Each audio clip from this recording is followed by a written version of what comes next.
তো বলছিলাম 4 শ্রেণীকে আল্লাহ অভিশাপ দেয়। এর মধ্যে এক শ্রেণী হলো যারা মা বাবার অভিশাপ দেয়, তারে অভিশাপ দেয়। আরেক শ্রেণী হলো যারা দখলদারি চাঁদাবাজি করবে, তাদেরকে আল্লাহ অভিশাপ দেয়।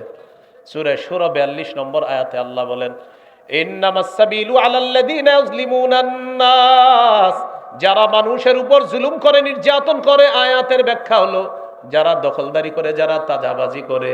এই চাঁদাবাজার দখলদারি যারা করে তাদের উপর, তাদের বিরুদ্ধে শাস্তির প্রয়োগ করা হবে, তাদের বিরুদ্ধে শাস্তি প্রস্তুত করা হবে, তাদেরকে শাস্তি দেওয়া হবে। এই আয়াতে দখলদার উদ্দেশ্য, চাঁদাবাজ উদ্দেশ্য। এখন আপনি বললেন হুজুর দখলদার কারে বললেন? যে দখলদারি করে। এই আয়াত কার বিরুদ্ধে? যে দখলদারি করে, যে চাঁদাবাজি করে। তো এটা কি ভালো কাজ বলেন? বাস না করলেই তো হয়। আল্লাহ বুঝার তৌফিক দান করেন, আমিন। তাহলে 4 শ্রেণীকে আল্লাহ অভিশাপ দেয়। এর মধ্যে একটা হলো মা বাবারে যে অভিশাপ দেয় তারেও, আর একটা হলো জুলুম নির্যাতন করে, এরও আল্লাহ অভিশাপ দেয়। আল্লাহ আমাদেরকে অভিশপ্ত কাজ থেকে হেফাজত করেন। আমরা পিতা মাতার নাফরমানি করা যাবে না। সহিহ মুসলিমের বর্ণনা 2549 নম্বর হাদিস, 2549। যা রাজুলুন ইলা নবিয়্যিল্লাহি সাল্লাল্লাহু আলাইহি ওয়াসাল্লাম, এক ব্যক্তি আল্লাহ রসুলের কাছে আসলেন। আসার পর বললেন, উবাইউকা আলাল হিজরাতি ওয়াল জিহাদি ইয়া রাসূলুল্লাহ আবতাগিল আজরা মিনাল্লাহ।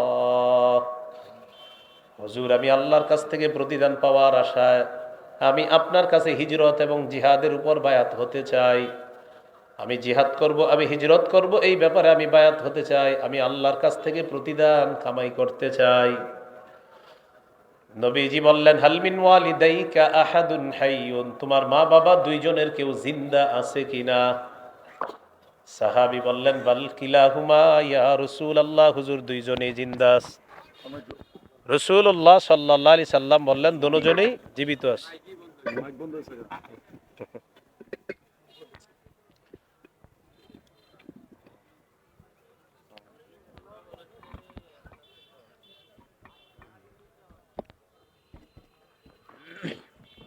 রাসূলুল্লাহ সাল্লাল্লাহু আলাইহি সাল্লাম সাহাবীকে বললেন, তোমার মা বাবা দুইজনের মধ্যে কেউ জিন্দা আছে?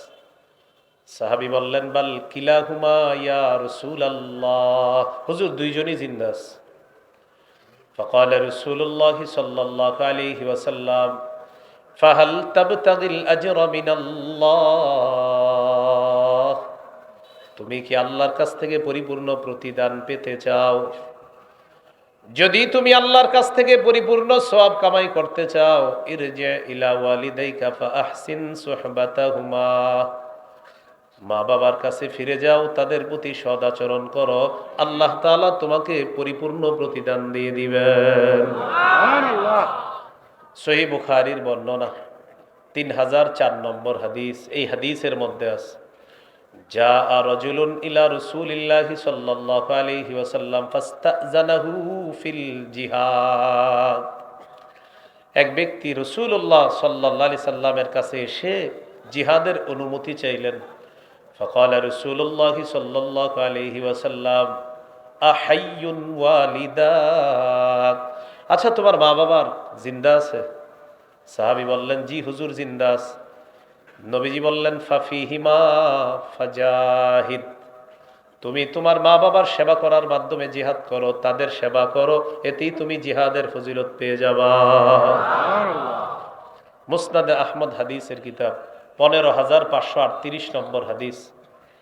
রাসূলুল্লাহ সাল্লাল্লাহু আলাইহি সাল্লামের একজন সাহাবী নাম জাহিমা, বলেন কি নাম? জাহিমা। আন্না জাহিমাতা আতা রাসূলুল্লাহি সাল্লাল্লাহু আলাইহি ওয়াসাল্লাম, সাহাবী আল্লাহ রাসূলের কাছে আসলেন। আসার পর বললেন, আরাদতু আন আগজুয়া ওয়া ক্বাদ জিতুকা আস্তাশিরুকা ইয়া রাসূলুল্লাহ, হুজুর আমি জিহাদের নিয়ত করেছি, আমি আপনার কাছে পরামর্শ করার জন্য আসলাম। আমি জিহাদে যেতে চাই, আপনার কাছে পরামর্শ করার জন্য আসলাম। নবীজি তাকে বললেন, হাল্লাকা মিন উম্মিন, তোমার আম্মা আছে কিনা? সাহাবী বললেন, জি হুজুর আমার আম্মা আছে। নবীজি বললেন, ইলজামহা ফাইন্নাল জান্নাতা তাহতা রিজলাইহা, মায়ের সেবা করা আবশ্যক করে নাও, মায়ের দুই পায়ের নিচে আল্লাহর জান্নাত। তো মা বাবার আনুগত্য করা, এটা 2 নাম্বার চূড়ান্ত ফয়সালা। এরপর আল্লাহ বলেন ইম্মা ইয়াবলুগান্না ইনদাকাল কিবারা আহাদুহুমা আও কিলাহুমা ফালা তাকুল লাহুমা উফফিন ওয়ালা তানহারহুমা ওয়া কুল লাহুমা কাওলান কারীমা। তোমার মা বাবার 2 জনের একজন অথবা 2 জন যদি তোমার কাছে বার্ধক্যে উপনীত হয়, বুড়া বুড়ি হয়ে যায়, বৃদ্ধ বৃদ্ধা হয়ে যায়, মা বাবা বার্ধক্যে পৌঁছে গেছে। আগে বার্ধক্যে পৌঁছার একটা হাদিস শোনেন। সহিহ মুসলিমের বর্ণনা 2551 নম্বর হাদিস।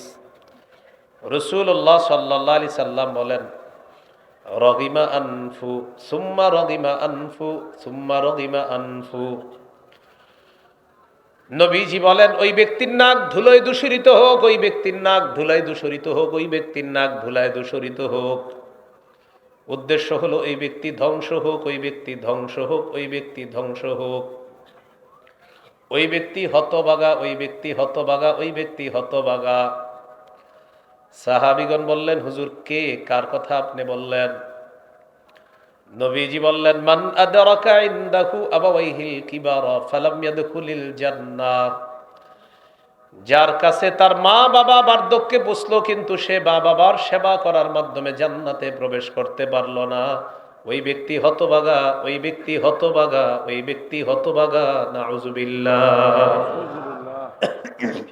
মা বাবাকে আপনি বার্ধক্যে পেয়েছেন কিন্তু তাদের সেবা করার মাধ্যমে আপনি জান্নাতে প্রবেশ করতে পারলেন না, নবীজি বলেন সে হতভাগা, সে হতভাগা, সে হতভাগা। আল্লাহ আমাদেরকে হতভাগা সন্তান হওয়া থেকে হেফাজত করেন। আমিন। মা বাবা যদি বার্ধক্যে পৌঁছে যায় তখন কি করণীয়? ফালা তাকুল্লাহুমা উফফিন, তাদেরকে তুমি উফ শব্দটাও বলবা না। উফ শব্দ বলবা না মানে 3টা কথা বলেন। উফ শব্দ বলবো না, বিরক্তি প্রকাশ করব না, বিরক্তি সূচক কোন শব্দ মুখে আনবো না। তাহলে উফ বলবো না, বিরক্তি প্রকাশ করব না, বিরক্তি সূচক কোন শব্দ মুখে আনবো না। মনে রাখতে হবে, বিরক্তি প্রকাশ করব না, বিরক্তি সূচক কোন শব্দ মুখে আনবো না, উফ বলবো না। পাশের রুমে আপনার বুড়া মা বাবা, রাতের বেলা প্রচন্ড শীতের রাত, কাশি উঠছে, আপনি এই পাশ থেকে বলেন থুর, না থুর বলা যাবে না, থুর বলা যাবে না। ফালা তাকুল্লাহুমা উফফিন, তাদের সামনে তুমি উফ শব্দটাও বলবা না। অনেক সন্তান রাগ করে মা বাবাকে অভিশাপ দেয়, ইমাম সাহেবের কাছে গিয়ে বিচার দেয়, হুজুর আজরাইল এত মানুষের কাছে আসে, এই বুড়াটা কেন মরে না? সন্তান গিয়ে বলে সাবধান। আগে আমি বলি, পরে আপনারা বলবেন, আমিও বলবো। আগে আমি বলি শোনেন। যে ব্যক্তি মা বাবাকে অভিশাপ দেয় তাকে আল্লাহ অভিশাপ দেয়। এবার 2 দল মিলে বলি, বলেন যে মা বাবাকে অভিশাপ দেয় তাকে কে অভিশাপ দেয়? আবার যে ব্যক্তি মা বাবাকে অভিশাপ দেয় তাকে কে অভিশাপ দেয়? সহিহ মুসলিমের হাদিস 1978 নম্বর হাদিস, 1978 মাদ্রাসা পাঠ্যপুস্তক অনুসারে, আর আপনাদের পকেটের উস্তাদ অনুযায়ী 5018 নম্বর হাদিস। এই হাদিস পকেটের উস্তাদ মানে মোবাইল অনুযায়ী আর কি, এটা অনুযায়ী 5018। যদিও এটা সারা পৃথিবীতে ফলো করা হয় না, এরপরও বোনাস বলে দিলাম যাতে আপনারা মিলাইতে পারেন। কিন্তু এটা বলা জরুরি ছিল না, অনেকে আবার মিলায় চিপা চুপায় গিয়ে মিলে কিনা। তো এটা কিন্তু আপনার ওয়ার্ল্ডে ফলো করা হয় না, এটা হুদায় আপনাদের পকেটেই ফলো করা হয়। আর ওয়ার্ল্ডে ফলো করা হয় ওইটা 1978 যেটা বললাম, হ্যাঁ ওইটা 1978 মাদ্রাসার পাঠ্যপুস্তক। আর ওই পকেটেরটায় 5018 এই হাদিসে আসছে। قال رسول الله صلى الله عليه وسلم لعن الله من لعن والديه। নবীজি বলেন যেই ব্যক্তি তার মা বাবাকে অভিশাপ দেয় আল্লাহ তাআলা তাকে অভিশাপ দেয়, যেই ব্যক্তি তার মা বাবাকে অভিশাপ দেয় আল্লাহ তাকে অভিশাপ দেয়। এই হাদিসের মধ্যে আরো কয়েকটা কথা আসছে। লাআনাল্লাহ মান যাবাহা লিগাইরিল্লাহ, যে ব্যক্তি আল্লাহ ছাড়া অন্যের নামে পশু জবাই করে আল্লাহ তাকে অভিশাপ দেয়। এরপর নবী বলেন লাআনাল্লাহ মান আওয়া মুহদিসা, যে ব্যক্তি কোনো বেদাতিকে আশ্রয় দেয় তাকে আল্লাহ অভিশাপ দেয়। আপনি আপনার 1 কাঠা জমি জায়গা কোনো বেদাতিকে দিয়ে দিলেন আস্তানা বানানোর জন্য, আর বললেন আপনি আস্তানা বানান, 2 জনে মিলেমিশে বেদাত সাপ্লাই করবো। দুইজনে মিলে ভণ্ডামি করবো, এরপরে আপনি মারা যাওয়ার পরে পরে আমার ব্যবসা আরো চাঙ্গে উঠবে, বাকি আপনি আপাতত দুজনে মিলে ভণ্ডামিটা করি, এরকম এক কাটা জায়গা দিয়ে দিছেন। নবীজি বলেন লানাল্লাহু মান আওয়া মুহদিসা, কোন ব্যক্তি যদি কোনো বেদাতিকে আশ্রয় প্রশ্রয় দেয় আল্লাহ তাকেও অভিশাপ দেয়। এই চেয়ারের মধ্যে যদি কোনো বেদাতিকে বসান আর বেদাতি যদি এখানে বৈশা বৈশা বেদাত সাপ্লাই দেয় আর যদি বলে এগুলোর জন্য দলিল লাগে না, প্রেম হলো সবচেয়ে বড় দলিল, এরকম যদি বলে, যারা এই বেদাতিকে চেয়ারের মধ্যে বসায়া দিলেন সবগুলার উপর আল্লাহর অভিশাপ আসবে। কেন? তাকে আশ্রয় দিলেন। তাহলে কোন বেদাতিকে যে আশ্রয় দিবে তার উপর আল্লাহর অভিশাপ। এরপরে নবী বলেন ওয়ালা আনাল্লাহ মান গায়্যারা মানারাল আরদ, যে ব্যক্তি জমিনের নিশানা পরিবর্তন করে তার উপর আল্লাহর অভিশাপ। কিসের নিশানা? জমিনের খাম্বা ছিল এইখানে, আগে খাম্বাটা হঠাৎ এইখানে চলে আসছে, এইখানে ছিল মালিকানা জায়গা, এইখানে চলে আসছে খাম্বা। কিউ ভাই আপনার খাম্বা এখানে কেন? এটা হলো মালিকানা। তো এটা হলো পাওয়ার। এটা কি পাওয়ার? কতদিন? কয় যতদিন আছে। তারপর পাওয়ার নাই, আবার এখানে খাম্বা চলে আসবে। এই যে পাওয়ারের মাধ্যমে খাম্বা এখানে গেল জানায়া দিলেন, যতদিন আপনার এখানে থাকবে ততদিন আল্লাহর অভিশাপ কিন্তু চলতে থাকবে। সহিহ বুখারীর বর্ণনা 2453 নম্বর হাদিসের মধ্যে নবী বলেন মান যালামা কিদা শিবরিম মিনাল আরদি তুবিকাহু ইয়াউমাল কিয়ামাতি মিন সাবঈ আরদিনা, কোন ব্যক্তি যদি কোনো ব্যক্তি অন্য ব্যক্তির এক বিগত পরিমাণ সম্পদ অন্যায়ভাবে আত্মসাৎ করে, কিয়ামতের ময়দানে তার গলায় 7 তবক জমিন ঝুলিয়ে দেওয়া হবে। নাউজুবিল্লাহ। সামান্য জমিন আত্মসাৎ করছেন, তো এখন কি সামান্য না অসামান্য? এমন আজীব পর্যায়ের আত্মসাৎ, দুইজনে ঝগড়া লাগছে জমি নিয়ে, ভাই এটা আমার, সে বলে এটা আমার, পরে ভূমি অফিসে গিয়ে দেখে এটা আমারও না তারও না, যার ওই বেচারা মাজলুম হয়ে ভয়েও আসে না এখানে। এটা এই জাতীয় বয়ান করলে আবার অনেকে নিজের গায়ে নেয়, হুজুর এটা কাকে বললেন? আপনি করেননি। যদি বলেন না তো আপনার গায়ে নিলেন কেন? যদি বলেন আপনি করেন তো আপনারই বলছি বয়ান, আপনার গায়ে নিলেন কেন? একজন আলেমেদিন একটা কথা বলছে, এটা অনেক মানুষ নিজেদের গায়ে নিয়ে নিল। আপনি কেন আপনার গায়ে নিলেন? এটা আপনি গায়ে নিয়ে বুঝাইলেন যে আসলে আপনি সেই অন্যায় করার জন্য তৈরি। কেন আপনি নিজের গায়ে নেবেন? অপরাধ কেন নিজের গায়ে নেন? এই জন্য কোনোদিন অপরাধ নিজে, যেমন আমি বললাম যে ব্যক্তি বেদাতিকে আশ্রয় দেয় তার উপর কার অভিশাপ? আল্লাহর। এখানে কয়েকজন বললেন হুজুর কথাটা আপনি কারে বললেন? বেদাতিরে বলছি। হুজুর না, কারে? বেদাতিরে। আরে বেদাতি কে? যে বেদাত করে। হুজুর কে করে? যে করে। আরে যেটাকে, যেটাই তো সে। আপনি করেননি সেটা বলেন। না আমি করি না, তো বাস আপনারে বলি নাই। হুজুর আমিও মাঝে মাঝে করি, তো আপনারই বলছি। কেন নিজের গায়ে নেন কথা? এই জন্য এই যে বললাম জমিনের নিশানা পরিবর্তন করে, এখন দেখবেন অনেকে বলে হুজুর কথাটা কারে বললো? আপনি বলবেন আপনি নিশানা পরিবর্তন করেননি সেটা বলেন। যদি বলে হ, তো আপনি তো ওয়াজ করছে, আপনি ভালো হয়ে যান। এই হলো পুরো বিষয়। আল্লাহ আমাদেরকে বুঝার তৌফিক দান করেন। বলেন আমার সাথে, জুলুম ছোট্ট একটি শব্দ, বড় বিপজ্জনক শব্দ। কি বললাম? ছোট্ট শব্দ কিন্তু এমন বিপজ্জনক, কঠিন বিপজ্জনক। সহিহ বুখারী 4686 নম্বর হাদিস। এই হাদিসে আসছে ইন্নাল্লাহা লা ইউমলি লিয-যালিমি হাত্তা ইযা আখাযাহু লাম ইউফলিতুহু, আল্লাহ জালেমকে ছাড় দেয়, যখন আল্লাহ তাকে ধরে তখন আর ছেড়ে দেন না। তখন কোরআনের একটা আয়াত নবী তেলাওয়াত করলেন, ওয়া কাযালিকা আখযু রাব্বিকা ইযা আখাযাল কুরা ওয়া হিয়া যালিমা, আপনার রবের পাকড়াও এমনই যখন কোন জালেম সম্প্রদায়কে পাকড়াও করেন। ইন্না আখযাহু আলীমুন শাদীদ, আল্লাহর পাকড়াও বড় যন্ত্রণাদায়ক পাকড়াও, কঠিন পীড়াদায়ক যন্ত্রণাদায়ক ধরা আল্লাহ। এমন ভাবে ধরবে না বলতে পারবেন না সইতে পারবেন, মাঝে মাঝে যারে তারে ফোনে শেয়ার করা ছাড়া কোনো উপায় থাকবে না, এরকম অবস্থা হবে। তো বলছিলাম 4 শ্রেণীকে আল্লাহ অভিশাপ দেয়। এর মধ্যে এক শ্রেণী হলো যারা মা বাবার অভিশাপ দেয়, তারে অভিশাপ দেয়। আরেক শ্রেণী হলো যারা দখলদারি চাঁদাবাজি করবে, তাদেরকে আল্লাহ অভিশাপ দেয়। সূরা শুরা 42 নম্বর আয়াতে আল্লাহ বলেন ইন্নামাস সাবিলু আলাল্লাযীনা ইউযলিমুনান নাস, যারা মানুষের উপর জুলুম করে, নির্যাতন করে। আয়াতের ব্যাখ্যা হলো যারা দখলদারি করে, যারা চাঁদাবাজি করে, এই চাঁদাবাজার দখলদারি যারা করে তাদের উপর, তাদের বিরুদ্ধে শাস্তির প্রয়োগ করা হবে, তাদের বিরুদ্ধে শাস্তি প্রস্তুত করা হবে, তাদেরকে শাস্তি দেওয়া হবে। এই আয়াতে দখলদার উদ্দেশ্য, চাঁদাবাজ উদ্দেশ্য। এখন আপনি বললেন হুজুর দখলদার কারে বললেন? যে দখলদারি করে। এই আয়াত কার বিরুদ্ধে? যে দখলদারি করে, যে চাঁদাবাজি করে। তো এটা কি ভালো কাজ বলেন? না করলেই তো হয়। আল্লাহ বুঝার তৌফিক দান করেন, আমিন। তাহলে 4 শ্রেণীকে আল্লাহ অভিশাপ দেয়। এর মধ্যে একটা হলো মা বাবারে যে অভিশাপ দেয় তারেও, আর একটা হলো জুলুম নির্যাতন করে এরও আল্লাহ অভিশাপ দেয়। আল্লাহ আমাদেরকে অভিশপ্ত কাজ থেকে হেফাজত করেন, অভিশপ্ত সন্তান হওয়া থেকে হেফাজত করেন। তাহলে চলে আসেন আবার, ফালা তাকুল্লাহুমা উফিন, তাদেরকে উফ শব্দটা বলবা না, বিরক্তি প্রকাশ করবা না, বিরক্তি সূচক কোনো শব্দ মুখে আনবা না। 2 নাম্বার, ওয়ালা তানহারহুমা, তাদেরকে কখনো ধমক দিবা না, তাদেরকে কখনো ধমক দিবা। আব্বা আপনি এত বেডের করেন না তো, নাউজুবিল্লাহ, এই কথা কখনো বলবেন। বাবা মা বৃদ্ধ বৃদ্ধা বয়স হয়ে গেলে এক কথা বারবার বলতে পারে বয়সের কারণে, আপনি মন দিয়ে শুনবেন। যদি কথা অনেকগুলো সঠিক নাও হয় তাও বলবেন জি আব্বা, জি আম্মা, জি আব্বা, জি আম্মা, হ্যাঁ হ্যাঁ করে করে। পরে আপনি তো জানেন যে এগুলো কোনটা সঠিক কোনটা বেঠিক, ভদ্রতার সাথে বুঝিয়ে দেওয়ার চেষ্টা করবেন। কিন্তু প্রথমে কোনো বেয়াদবি করবেন না। মুরব্বী মানুষ এক কথা হয়তো 4-5 বার বলে ফেলতে পারে, আপনি মন দিয়ে শুনবেন। কেন? ছোটবেলায় আপনি চিপসের কথা 100 বার বলছেন, আপনার আব্বা রাগ করে নাই। যতবার বলবে চুপচাপ শুনবেন।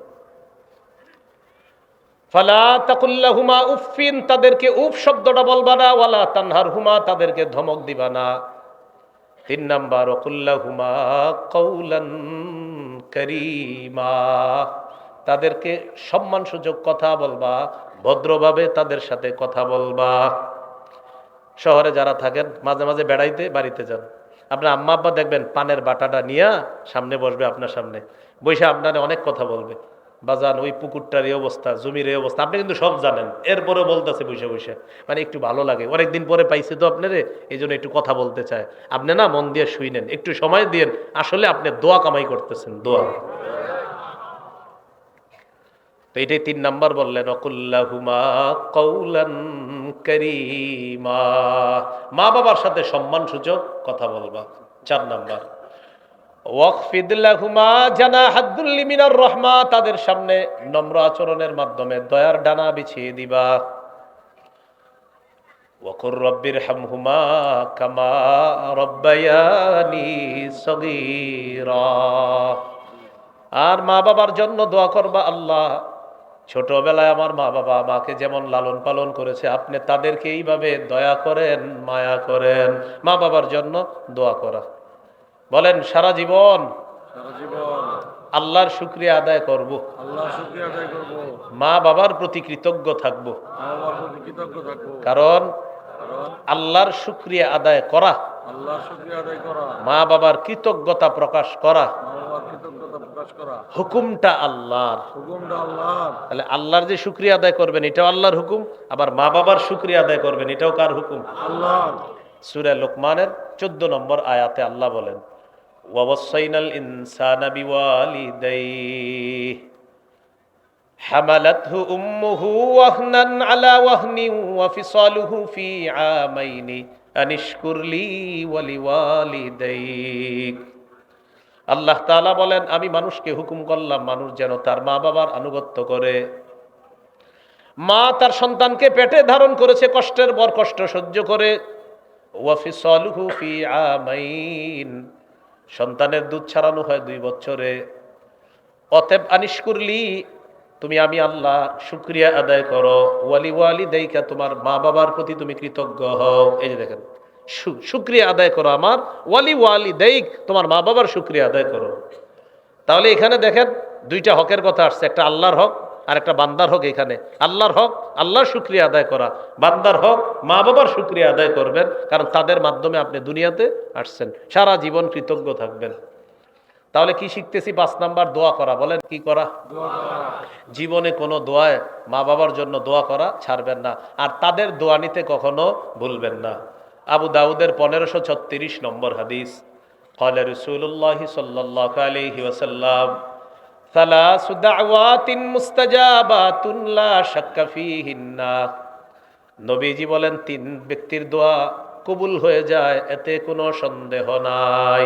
বলেন কয় ব্যক্তির দোয়া কবুল হয়ে যায়? 1 নাম্বার দাওয়াতুল ওয়ালিদ, মা বাবার দোয়া। 2 নাম্বার দাওয়াতুল মুসাফির, মুসাফিরের দোয়া। 3 নাম্বার দাওয়াতুল মাজলুম, মাজলুমের দোয়া। এই 3 ব্যক্তির দোয়া কবুল হওয়ার ব্যাপারে কোনো সন্দেহ নাই। 1 নাম্বার মা বাবার দোয়া, 2 নাম্বার মুসাফিরের দোয়া, 3 নাম্বার মাজলুমের দোয়া। আর মাজলুমের দোয়া এটা তো আজীব জিনিস, মাজলুম বানায় না কাউরে। বাকি আপনাদের প্রতি একটা আবদার থাকবে, জিন্দিগিতে যদি মাজলুম হয়েও যান, কখনো জালেম হয়েন না। জিন্দিগিতে যদি কখনো ঠকেও যান, কাউকে ঠকায়েন না। আল্লাহু আকবার। আপনি ঠকে গেছেন একদিন, কাউরে ঠকায়েন না। আপনি মাজলুম হয়ে গেছেন, কারো উপর জুলুম করেন না, চাউর হয়ে যায় না। মাজলুমের বদদোয়া আল্লাহর মাঝে কোনো পর্দা থাকে না, সরাসরি চলে যায়। আর আল্লাহ ধরে ধরে মনে করে কি, জালেম মনে করে আমারে তো ধরে না, ধরে না, ধরে না। আল্লাহ বলে না, আমি সব জানি, তোমারে একটু সুযোগ দিতেছি। কি দিতেছি বলেন তো? হ্যাঁ, সূরা ইব্রাহিমের 42-43 নম্বর আয়াতে আছে, ওয়ালা তাহসাবান্নাল্লাহা গাফিলান আম্মা ইয়ামালুজ জালিমুন। নবী, জালেমদের কর্মকাণ্ড সম্পর্কে আল্লাহকে আপনি বেখবর মনে করবেন না, আল্লাহ সব জানে। ইন্নামা ইউআখিরুহুম, আল্লাহ বলেন আল্লাহ তাদেরকে ঢিল দেয়, আল্লাহ তাদেরকে সুযোগ দেয়। কি দেয়? সুযোগ দেয়। বাকি একদিন ধরে ফেলে। তাহলে আল্লাহ আমাদেরকে হেফাজত করেন। তো বলেন ভাই, মা বাবার বদদোয়া কামাই করা যাবে না, মাজলুমের বদদোয়া কামাই করা যাবে না। মা বাবার দোয়া নিতে হবে, মুসাফিরের দোয়া নিতে হবে। মাজলুমের দোয়া নেন, দোয়া আপনার পক্ষে যেন দোয়া করে, আপনার বিরুদ্ধে যেন বদদোয়া না করে। আল্লাহ আমাদেরকে হেফাজত করেন, আমিন। যাদের মা বাবা মৃত, মৃত মা বাবা, এই মৃত মা বাবার জন্য আপনি যতবার দোয়া করবেন ততবার আপনার মা বাবার মর্যাদা আল্লাহ বাড়ায় দেয়। মুসনাদে আহমদ হাদিসের কিতাব 10,618 নম্বর হাদিস। ক্বালা রাসূলুল্লাহ সাল্লাল্লাহু আলাইহি ওয়াসাল্লাম, নবীজি বলেন, ইন্নাল্লাহা লা ইয়ারফাউদ দারাজাতা লিল আবদিস সালিহি ফিল জান্নাহ। আল্লাহ তাআলা নেককার বান্দার মর্যাদা জান্নাতের মধ্যে বাড়ায় দেয়। সুবহানাল্লাহ। নেককার বান্দা আল্লাহকে বলে, আল্লাহ আমার মর্যাদা আপনি কেন বাড়াইলেন? আল্লাহ তাআলা বলেন, বিইস্তিগফারি ওয়ালাদিকা লাক, তোমার সন্তান তোমার জন্য দোয়া করেছে, যতবার দোয়া করেছে ততবার আমি আল্লাহ তোমার মর্যাদা বাড়ায়া দিলাম। তাহলে মৃত মা বাবার জন্য কি পরিমাণ দোয়া করা দরকার?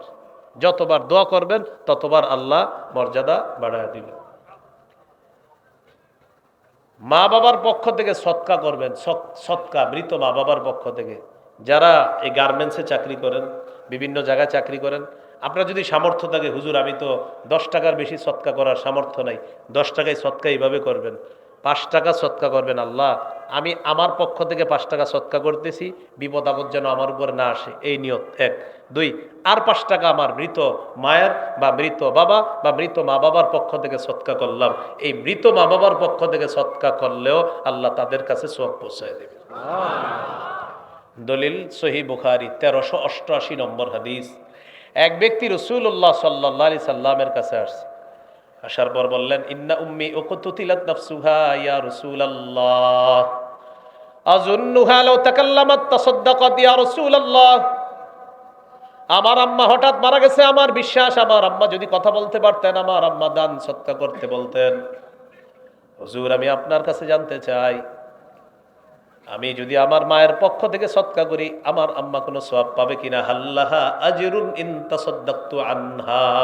হুজুর আমি যদি মায়ের পক্ষ থেকে সৎকা করি, আমার আম্মা পাবে?